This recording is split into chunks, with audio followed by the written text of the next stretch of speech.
is 5G?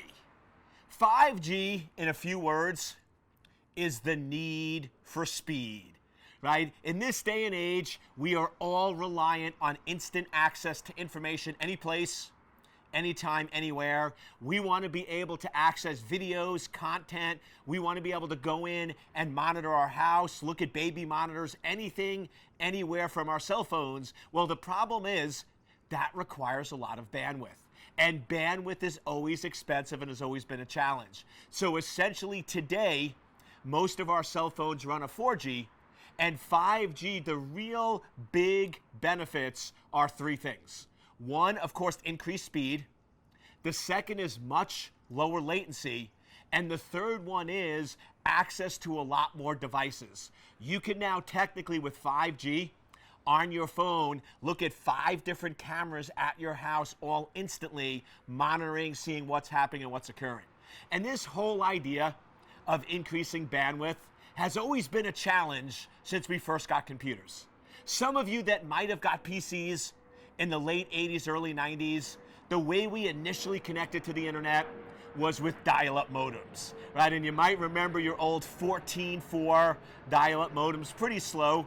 And then we went in and we moved to 28.8, right, and kept increasing. Then we started going in and looking at ISDN cable modems, fiber, which is what we have now.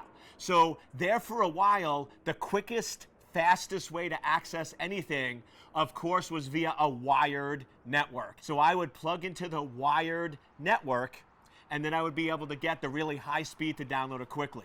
So the general premise is wired was always fast, wireless was next, and then cellular was always the slowest. The problem is, cellular is the easiest because we don't have to be plugged in, we don't have to be connected to a wireless network anywhere. So the idea of 5G is now on our cellular network.